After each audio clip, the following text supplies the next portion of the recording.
Hello everyone, welcome back to DK Education Academy. तो कैसे हो आप लोग? आई होप सभी बहुत अच्छे होंगे अपने अपने घरों में। मैं देव कुमार अपने तहे दिल से आपका स्वागत करता हूं आपके अपने चैनल डीके एजुकेशन एकेडमी में। तो बच्चों, आज हम करने वाले हैं introduction of exercise 3.1 chapter 3 trigonometric functions class 11th mathematics. So far हमने इसका फर्स्ट पार्ट अपलोड कर दिया है, जिसमें हमने आपको 10th क्लास से रिलेटेड जो भी आपने पढ़ा है उसको रिकॉल कराया था, और 11th क्लास में भी आपको डिग्री और रेडियन इन सिस्टम्स के बारे में बताया था, है ना, कि जो एंगल मेजर्स होता है वो डिग्री में किस तरीके से होता है और क्या कहते हैं रेडियन में किस तरीके से होता है। तो अब स्टार्ट करते हैं आगे का इंट्रो। तो जो हमारा वेरी फर्स्ट क्वेश्चन है वो है एग्जाम्पल नंबर 1, जो कि पेज नंबर 53 एनसीईआरटी है। तो फटाफट से रेडी हो जाइए एनसीईआरटी बुक, नोटबुक और पेन लेके। मैं क्वेश्चन को रीड कर रहा हूं, आप लोग ध्यान से सुनेंगे। तो वेरी फर्स्ट एग्जाम्पल में लिखा है convert 40 degree 20 minute into radian measures. तो हमने इसको रेडियन में कन्वर्ट करना है 40 डिग्री और 20 मिनट को। तो देखिए ये क्वेश्चन है। अच्छा, इसको रेडियन में कन्वर्ट करने के लिए भाई मेरे को डिग्री से रेडियन में जाना आता है ना, लेकिन ये प्रॉपर डिग्री में भी तो नहीं है। ये देखो मिनट में है, तो ये मेरे को समस्या क्रिएट कर सकता है। तो मैं इसको पहले प्रॉपर डिग्री में कन्वर्ट करूंगा। तो भैया सॉल्यूशन पार्ट में आप इसको पहले डिग्री में कन्वर्ट करो। तो 40 डिग्री 20 मिनट को जब आप डिग्री में लिखोगे तो कैसे लिखोगे? 40 और देखो 20 को अगर आप डिग्री में कन्वर्ट करते हो तो बाय 60 कर दोगे, है ना। तो अब ये क्या बन गया? इतने डिग्री। मेरे हिसाब से कोई डाउट नहीं होगा। अब ये कैंसिल हो गया तो ये 1/3। तो 4 तिया 12 और एक 13। भाई देखो ना, 4 तिया 12, 12 यानी कि 120 और 121 बाय 3। चेक कर लो, यही आएगा ना। 4 तिया 12, 120 और एक 121 बाय 3, है ना। ओके, अब ये क्या है बेटा? ये डिग्री है, ये डिग्री आ गया। ओके, अब डिग्री से रेडियन में जाने के लिए हम क्या करते हैं? तो डिग्री से रेडियन में आने के लिए पाई अपॉन 180 से मल्टीप्लाई किया जाता है डिग्री को, है ना। अगर आपने डिग्री से रेडियन में आना है तो 1 to 1 अपॉन में 3। अब ये इतने रेडियन हो चुका है। मेरे हिसाब से आपको कोई डाउट नहीं होना चाहिए, है ना। ओके, ये सारी चीजें मैंने आपको इंट्रो में बहुत अच्छे से पढ़ा दी हैं, ठीक है। ओके, अब देखिए अगर कुछ कैंसिल हो रहा है तो हम कैंसिल करेंगे, अगर नहीं हो रहा तो हम यहीं पे छोड़ेंगे, है ना। तो मुझे ऐसा लग रहा है, पता नहीं क्यों कि कुछ कैंसिल नहीं हो रहा है। 121 किसी से नहीं कट रहा, हाँ बिल्कुल नहीं कट रहा। तो 1 to 1 पाई अपॉन में 18 इंटू 3 554, सॉरी 540, है ना। 540 और इतने radian. Let me check answer, एक बार चेक कर लें। 121 पाई अपॉन में 540 बिल्कुल सही जवाब है। 40 degree 20 minute equal to in radian कितना होता है? 121 पाई बाय 540। तो फटाफट से वीडियो पॉज करके नोट कीजिए, फिर देखते हैं। तो बच्चों देखते हैं question number 2, sorry example number 2, जो कि पेज नंबर सेम 53 एनसीईआरटी है। तो कहता है कि convert 6 radians into degree measures. तो क्वेश्चन बिल्कुल सेम है, आपको इस बार रेडियन में दे रखा है और आपने डिग्री में उसको कन्वर्ट करना है। तो कोई दिक्कत, कोई परेशानी नहीं है यहाँ पे। और क्वेश्चन तो देखने में बहुत इजी लग रहा होगा आपको, आई एम श्योर। लेकिन बेटा क्वेश्चन इतना जितना इजी दिखता है उतना इजी होता नहीं है। देखिए समझेंगे इसको, समझेंगे। तो आपके पास जो है वो है 6 रेडियन। इसको आप जब डिग्री में लेके जाओगे तो किससे मल्टीप्लाई करोगे? 180 अपॉन में पाई से मल्टीप्लाई करोगे। तो ये किस में आ गया बेटा? In degree. मेरे हिसाब से कोई दिक्कत, कोई परेशानी नहीं होनी चाहिए आपको। ओके, तो क्या आंसर को यहीं पे छोड़ दें? नहीं, हम इसको फर्दर आगे सॉल्व कर सकते हैं। तो इसको आगे फर्दर सॉल्व करने के लिए हम क्या करेंगे? 6 इंटू 180 और पाई की वैल्यू कितने थे? 22/7। तो 22 और यहाँ पे 7 आ जाएगा, नीचे से ऊपर आ जाता भी, आपको पता है ना ये बात। तो ठीक है, तो ये आपका इन डिग्री आ चुका है, इतना डिग्री। मेरे हिसाब से कोई डाउट नहीं होगा। अगर कुछ कैंसिल हो रहा है तो उसको हम कैंसिल कर देंगे, जैसे कि 2 से 3 टाइम्स में और 2 से 11 टाइम्स में कैंसिल हो गया। अब जो भी बचा उसको मल्टीप्लाई कर लेते हैं। तो 7 दिया 21 इंटू 18। तो 21 इंटू 18, 8 हम 8, 8 दूनी 16 और 21 का 21, 8 6 और 1 7, 2 और 1 3, 378। भाई चेक कर लो, 378 आ रहा है। भाई देखे ना, 7 दिया 21 इंटू 18 करा तो इतना ही तो आएगा, और 1 0 एज इट इज। और अपॉन में कितना बेटा? 11। तो इतने डिग्री। मेरे हिसाब से यहां तक आपको कोई डाउट नहीं होना चाहिए, ठीक है, यहां तक तो आपको कोई डाउट नहीं होना चाहिए। अब इसके आगे हम क्या करेंगे, दोनों को फर्दर डिवाइड ही तो करेंगे भाई। डिवाइड करके देखो ना, ये डिग्री में आया आंसर, लेकिन डिग्री को हम और छोटा करके मिनट में, फिर और छोटा करके सेकंड में भी तो ले आ सकते हैं ना। अगर ये प्रॉपर डिग्री में आया होता है 60 डिग्री 70 डिग्री 80 डिग्री तो समझ में आता है, लेकिन अब ये फर्दर डिवीजन हो सकती है इसकी, ना।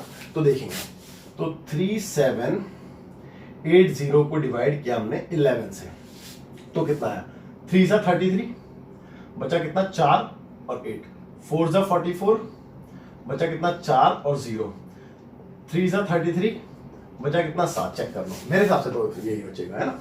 ओके, इसके आगे नहीं जा रहा, तो बेटा इसको कैसे लिखेंगे हम, 343 और 7/11, चेक कर लो इतने डिग्री। भाई ऐसे ना लिखा जाएगा, अजी बिल्कुल ऐसे लिखा जाएगा, और कोई दिक्कत कोई परेशानी नहीं होनी चाहिए आपको यहां तक। अब ये तो कहीं ना कहीं डिग्री में प्रॉपर आ चुका है, इसकी समस्या है, तो इसको हम, ये जो डिग्री आप देख रहे हैं, इसको क्यों ना हम मिनट में कन्वर्ट कर लिया जाए। भाई ये तो प्रॉपर डिग्री में है ना, लेकिन ये फ्रैक्शन आ रहा है, तो इसको अगर मैं मिनट में कन्वर्ट करता हूं, डिग्री से किस में आ रहा हूं बेटा, मैं मिनट में आ रहा हूं, ठीक है। तो भैया इसको 60 से इंटू नहीं करूंगा मैं, अभी मिनट में आ चुका है। मेरे हिसाब से आपको कोई दिक्कत नहीं होनी चाहिए यहाँ पे, क्योंकि आप जानते हैं as 1 degree equal to 60 minute, है ना। ओके, अब देखिए तो ये कितना आ गया बेटा, 343 डिग्री, ठीक है, और प्लस में 742 और 0 अपॉन में 11, इतने मिनट। अब इसको फर्दर डिवाइड करके देखते हैं, 420/11, ओके, 11 तिया 33, बचा कितना, 12 में से 3 गया 9, 0, 11 अट्ठे 88, बचा कितना 2, बस इतना ही डिवाइड होगा। तो देखो 343 डिग्री, और इसको हम कैसे लिख सकते हैं, प्लस में, इसको हम लिख सकते हैं बेटा 38 एंड 2/11, चेक कर लो इतने मिनट। ओके, तो आप ध्यान दो कि इसमें से 38 मिनट तो पूरे कंप्लीट हो चुके हैं, प्लस में 2/11 है, इसको आप एक काम करो, फर्दर सेकंड में बदल लो। तो जब आप सेकंड में बदलोगे तो फिर से 60 से इंटू करोगे, क्योंकि 1 मिनट में 60 सेकंड होते हैं। ओके, चलिए साइड में आते हैं, अब हम साइड में आ जाएं, आना ही पड़ेगा ना भाई। तो देखिए 343 डिग्री प्लस 38 मिनट, ओके, और फर्दर इतने सेकंड। अब इतने सेकंड कितने, 6 दूनी 12, 120/11, है ना। तो बाय 11 करके देख लेते हैं, है ना। चलो यहां पे तो लिख ही देते हैं, 120/11 सेकेंड। ओके, तो देखो 11 एकम 11, बचा कितना 1, 0। अब इसके आगे बचा कितना, तो पॉइंट लगेगा भाई। देखो ना, पहले तो ना जाने की 0 आएगी, फिर पॉइंट लगेगा, तो 1 0 और जाएगी। अब 11 9 टाइम्स में पूरा जाएगा, है ना। तो 10.9 समथिंग आ रहा है भाई। 10.9 को मैं 11 भी तो लिख सकता हूं, तो 11 सेकंड लिख सकता हूं, नहीं लिख सकता इसको अप्रोक्स में।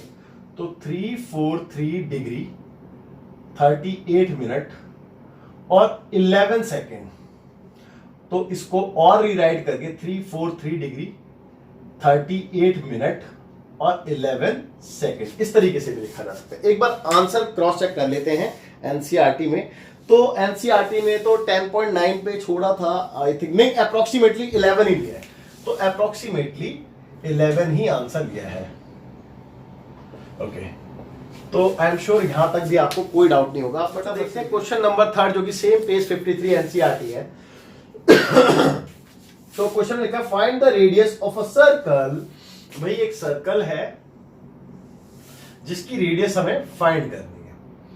तो लेट्स से ये रेडियस है और ये हमने कैलकुलेट कर लिया। Okay, question mark. तो आगे कहता है बेटा, of a circle in which a central angle of 60 degree. तो जो सेंट्रल एंगल है यानी कि थीटा, वो 60 डिग्री है। 60 डिग्री है तो समवेयर सेंटर पे कुछ ऐसा सा बनाता होगा, है ना। ओके, आगे क्या कहता है, intercepts an arc of length 37.4। Intercept, ये बेटा इसके इंटरसेप्ट है, इसकी जो लेंथ बनी है ये वाली लेंथ, ठीक है, दैट इज एल, है ना। तो लेंथ ऑफ आर्क कहते हैं इसको। तो कितनी बेटा 37.4 है। तो L is equal to 37.4, sorry मैंने क्या लिख दिया, 37.4 centimetre. Just minute, let me check. हाँ जी बिल्कुल 37.4 है। और पाई के लिए बोला है आपसे 22/7 लेने के लिए, और आपने आर निकालना है। तो बेटा मैंने आपको एक चीज बताई थी कि थीटा इज इक्वल टू क्या होता है। मैंने आपको रिलेशन बताया था, रिलेशन बिटवीन थीटा एल और आर में। भाई थीटा एल और आर में रिलेशन मैंने आपको बताया था, आपको याद होगा। तो यहां पे जो थीटा होता है तो होता है एल अपॉन में आर। आई एम श्योर आपको याद होगा। ठीक है, तो अगर मैं आर की बात करूं तो आर इक्वल टू क्या होगा बेटा, एल अपॉन में थीटा। चेक कर लो, आई एम श्योर आपको कोई दिक्कत कोई परेशानी नहीं होगी। लेकिन यहां पे एक कंडीशन थी बेटा। कंडीशन क्या थी, मैंने आपको बोला था कि आर और एल जो है वो सेम यूनिट में होने चाहिए, पहली बात। दूसरी बात, जो थीटा है वो आपका इन डिग्री ना होके इन रेडियन होना चाहिए, है ना, क्योंकि ये जो रिलेशन देता है वो आपको इन रेडियन देता है, डिग्री नहीं देता। तो सबसे पहले first of all we convert the angle in radian system, है ना। तो इस एंगल को हम रेडियन सिस्टम में निकालेंगे और फिर उसके बाद देखते हैं। ओके, तो ध्यान देना भैया, थीटा अगर मैं रेडियन में लेता हूं तो इन रेडियन कन्वर्ट करने के लिए मेरे को पाई अपॉन 180 करना पड़ेगा बेटा, इतने रेडियन, है ना। तो देखिए 0 से 0 और 6 से 3 बारी में, तो बेटा कितना आ गया, पाई/3 रेडियन। ओके, तो इतने रेडियन आ गया। अच्छा, अब नाउ आपने क्या निकालना है बेटा, are for radius.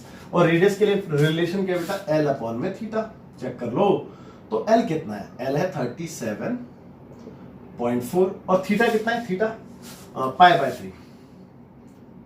I am sure यहां तक आपको कोई डाउट नहीं होगा।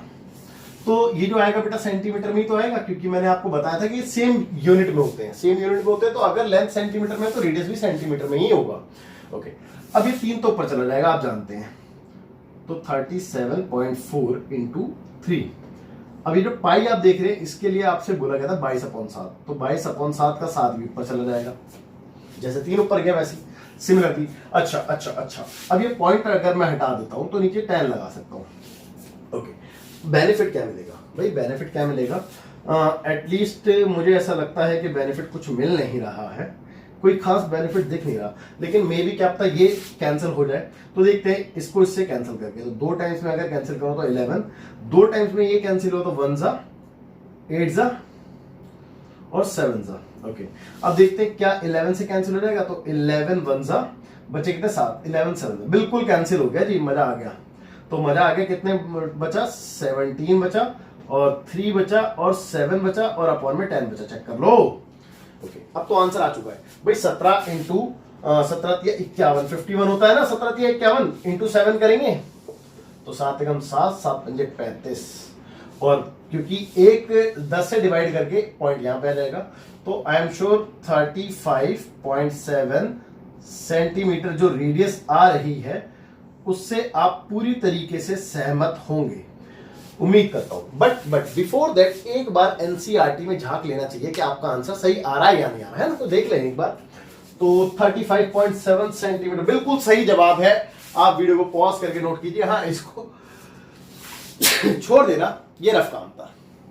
तो बच्चों देखते हैं एग्जाम्पल नंबर 4, जो कि पेज नंबर 54 क्वालिफाई हो चुका है वो 54 पे।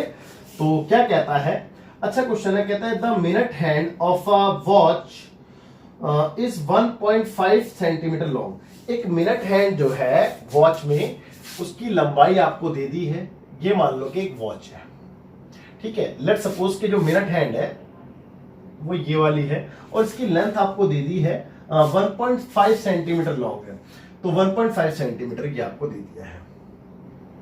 ओके ओके, अब 1.5 centimetre, how far does its tip move in 40 minutes. तो आपने बताना है कि 40 मिनट में ये कितना डिस्टेंस ट्रेवल कर लेगी, इसकी जो टिप है, ठीक है। अब मान लो कि ये यहां पे कितने पे बेटा, 6 पे है, ठीक है, ये 6 पे है।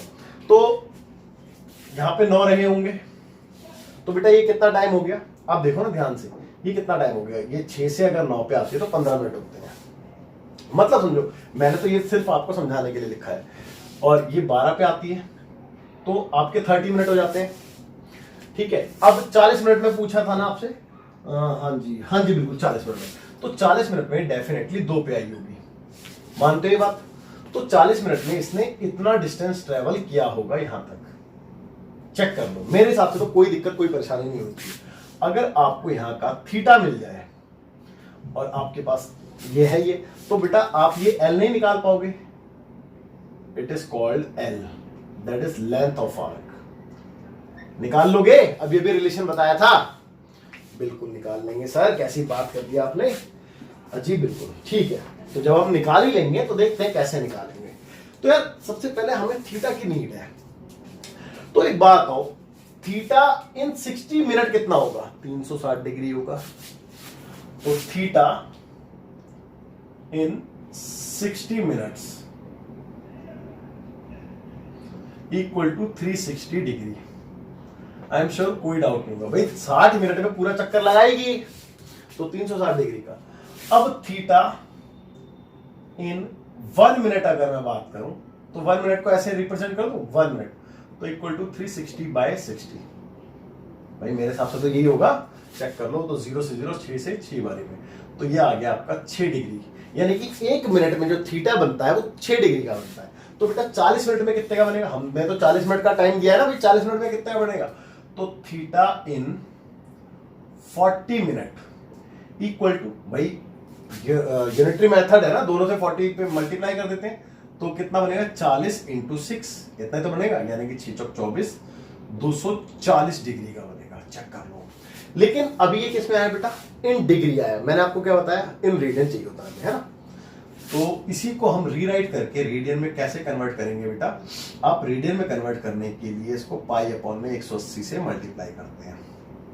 अब ये इन रेडियन है, ठीक है। अब देखो 0 से 0 कैंसिल हो गया, और 3 से 3 अट्ठे 24 और 3 6 18, और अगेन 2 से 3 बारी में और 2 से 4 बारी में। यानी कि ध्यान दो, 4 पाई बाय 3 इन रेडियन आपका थीटा आ चुका है। ओके, यहां तक भी आपको कोई डाउट नहीं होना चाहिए। अब now since we know relation between R L and theta. भाई आर एल एंड थीटा के बीच में जो रिलेशन होता है वो हम जानते हैं कि थीटा इज इक्वल टू, अभी थोड़ी देर पहले मैंने आपको बताया था एल अपॉन आर होता है, याद होगा आई एम श्योर आपको। तो अभी मैं यहां पे क्या ढूंढ रहा हूं बेटा? एल ढूंढ रहा हूं। तो it implies L equal to कितना हो जाएगा बेटा? R theta. चेक कर लो, आर थीटा। तो L is equal to R for radius, तो रेडियस तो 1.5 है, इंटू थीटा की बात करें तो थीटा आपका 4 पाई बाय 3। ओके, अब आई एम श्योर आपको बात समझ में आएगी। लेकिन पाई की वैल्यू 22/7 पुट करनी पड़ेगी। एक बार मैं एनसीईआरटी में देख लेता हूं, क्या कुछ बोला था पाई के लिए? तो एनसीईआरटी में पाई के लिए बिल्कुल बोला था भाई 22/7 लेने के लिए। तो नेक्स्ट स्टेप में हम इसमें 22/7 कर देंगे। अच्छा एक काम करें, पॉइंट हटा के 10 लगा दें। फायदा क्या हुआ? 3 पंजे 15 और 5 दूनी 10, और 2 से 2 बारी में कैंसिल। ओहो क्या बात है, मजा आ गया भाई। तो कितना बचा? 2 इंटू पाई, तो पाई 22/7 है। ओके यार, पाई को 22/7 लेने का कोई फायदा नहीं हुआ, इससे अच्छा 3.14 ले तो ज्यादा बेटर रहता। 2 से इंटू करते आंसर आ जाता हमारा, क्यों? बट ठीक है भाई, अब क्या कर सकते हैं, जो भी है। तो अगर मैं इसको इससे डिवाइड करता हूं बेटा तो 3.14 ही आएगा आंसर, और इसको 2 से इंटू कर देते तो एल आ जाएगा हमारा। तो 3.14 इंटू 2 करेंगे तो 4 दूनी 8, 2 एकम 2 और 3 दूनी 6, 6.28। लेट मी चेक, है ना, फर्स्ट लेट मी चेक। तो पता नहीं ऐसा क्यों प्रतीत हो रहा है कि आपका जो आंसर आया है वो गलत आया है। सॉरी 6.28, हाँ बिल्कुल ठीक आया यार जी, बिल्कुल ठीक आया। कैसी बात कर दी, 6.28 सेंटीमीटर। लेकिन यार मेरे को एक बात समझ में नहीं है, इधर पाई के लिए 22/7 ही बोला था या मैंने? ओह सॉरी, पाई के लिए 3.14 बोला था मैंने। एक्चुअली एग्जांपल नंबर 3 का चेक कर लेता, उसमें 22/7 था। तो आप चाहो तो यहाँ पे डायरेक्ट ही आपने क्या करना है, भाई 2 इंटू पाई है 2 पाई, तो पाई की वैल्यू आप 3.14 लें और दोनों मल्टीप्लाई करके ये आंसर। उम्मीद करता हूं कोई दिक्कत कोई परेशानी नहीं रही होगी। फटाफट से वीडियो पॉज करें। तो बच्चों देखते हैं एग्जांपल नंबर 5 जो कि सेम पेज 54 एनसीईआरटी है। तो क्या कहता है, कहता है बच्चों कि if the arcs of the same length, देखो यहां पे आर्क की लेंथ जो है वो सेम बोली है, यानी कि दो लेंथ होंगी या दो से ज्यादा, सेम लेंथ इन 2 सर्कल्स। भाई 2 सर्कल है तो 2 सर्कल पे सेम लेंथ बोलती है। तो लेट मी फील, एक छोटा एक बड़ा, तो एक में ये लेंथ होगी और एक में मान लेते हैं कि थोड़ी सी बड़ी रही होगी, मतलब एंगल बड़ा रहा होगा तभी तो लेंथ इसके बराबर आएगी ना छोटे सर्कल की। ये तो अंडरस्टूड है। आगे क्या बोला है, आगे कहता है सबटेंड्स एंगल 65 डिग्री और 110 डिग्री। तो ये छोटा है तो ये 65 डिग्री सबटेंड कर रहा होगा और ये 110 डिग्री सबटेंड कर रहा होगा। अंडरस्टूड है ये बात? ओके। कहता है कि at the centre find the ratio of their radius. तो इनकी रेडियस में आपने रेशियो बताना है। तो देखिए इसकी रेडियस लेट सपोज r1 और इसकी रेडियस लेट सपोज r2। अब देखिए इसका थीटा, ये जो है थीटा 1 कह देते हैं और इसका थीटा थीटा 2 कह देते हैं, ठीक है। तो थीटा 1 इक्वल टू 65 डिग्री और इन रेडियन कन्वर्ट करने पर क्या आएगा भाई, 65 इंटू पाई अपॉन में 180 इन रेडियन, है ना, इतने रेडियन। ओके अब देख लेते हैं, कुछ कट रहा है तो काट देते हैं। तो 5 से कट रहा है, 5 से एकम और 5 से 3 बारी में, और 5 से 5 दिया 15, 5 6 30, 36। बस तो कितना आ गया बेटा, ये आ गया 13 अपॉन में 36 पाए, इतने रेडियन। ओके ओके अब थीटा 2 की बात करते हैं। तो थीटा 2 की अगर मैं बात करूं तो 110 डिग्री था। 110 डिग्री को रेडियन में कन्वर्ट करने के लिए सेम प्रोसेस होता है बेटा, 0 से 0, बस यही कटेगा और कुछ नहीं कटेगा। तो 11 पाई बाय 18 आ गया, इतने रेडियन। ओके नाउ अब देखिए आपको और कुछ दे रखा था थीटा के अलावा, हाँ इन दोनों की लेंथ सेम थी। तो लेंथ सेम थी यानी कि ये L1 हो गई, ये L2 हो गई। तो क्वेश्चन में लिखा था according to the question L1 बराबर है L2 के, है ना। Length of arc of circle first is equal to length of arc of circle second, ये आपको दे रखा था। अब भैया फिर से वही वाली बात है कि L इक्वल टू होता क्या, आर थीटा, अभी थोड़ी देर पहले बताया। तो यहां पे आर थीटा लिख दें, तो R1 थीटा 1, भाई इसका R1 थीटा 1 ही तो आएगा और इसका R2 थीटा 2। अब आपको निकालना क्या है, आपको निकालना ये है कि इनकी रेडियई में क्या रेशियो है ना। तो अगर रेडियई का रेशियो निकालना है तो इसको इधर भेज दो ना भाई, R1 theta R1 upon R2 equal to theta 2 upon में थीटा 1। चेक कर लो, ये रेशियो आ रहा है। अब ये रेशियो को प्रॉपर निकालने के लिए इनकी वैल्यू पुट करनी पड़ेगी। तो इनकी वैल्यू पुट करते हैं। थीटा 2 कितना है बेटा, 11 पाई अपॉन में 18, चेक कर लो। और थीटा 1 कितना है, थीटा 1 है 13 पाई अपॉन में 36। अब आपको पता है इसको इससे इंटू करते हैं, इसको इससे इंटू करते हैं ना। तो 11 पाई इंटू 36 अपॉन में 18 इंटू 13 पाई। तो पाई से तो पाई कैंसिल हो गया और 18 से 2 बारी में ये 36 भी कैंसिल हो गया। अब जो बचा है वो देख लेते हैं, 11 इंटू 2 यानी कि 22 और अपॉन में 13। ये क्या बेटा, R1 अपॉन में R2। तो बच्चे यही तो आंसर है, R1 is to R2 is equal to 22 is to 13। Check कर लो भाई, मेरे हिसाब से तो यही मांगा था आपसे और यही आंसर है। But first let me check, है ना। तो मैं एक बार चेक कर लूं, 22:13 बिल्कुल सही जवाब है। और बच्चों इसके साथ आपका इंट्रो पूरी तरीके से कंप्लीट हो चुका है। आप फटाफट से वीडियो पॉज करके नोट कीजिए। तो मैं आपसे ये कह रहा था कि ये एग्जाम्पल लास्ट एग्जाम्पल था इंट्रोडक्शन ऑफ एक्सरसाइज 3.1 के लिए। तो इस एग्जाम्पल के साथ आपका इंट्रो होता है कंप्लीट और काफी बड़ा इंट्रो है इस एक्सरसाइज का। जैसा कि आपने देखा है कि जो मैंने पहला पार्ट अपलोड किया है वो भी लगभग 1 घंटे का है, 50 मिनट के आसपास का है, और ये भी अप्रोक्सीमेटली आधे घंटे के आसपास का रहेगा। तो काफी लेंदी था, इसीलिए हमने 2 पार्ट में इसको कवर किया। एक पार्ट में हमने पूरा इंट्रो रखा और एक पार्ट में जो एग्जांपल्स थे उनसे रिलेटेड वो आपको कराए हैं। तो उम्मीद करता हूं आपको बहुत अच्छे समझ में आए होंगे। आप पहले मैं आपसे ये कहूंगा कि इंट्रो को बहुत ही ज्यादा अच्छे से देखना, दोनों पार्ट्स को, और सेकंड आपसे ये कहूंगा कि सॉल्यूशन ऑफ एक्सरसाइज 3.1 पहले खुद से ट्राई करना, उसके बाद वीडियो को देखना। तो हम 3.1 अगली क्लास में करेंगे। जब तक के लिए समय हो चुका है आपसे अलविदा कहने का। सो बाय बाय, टेक केयर, जय हिंद।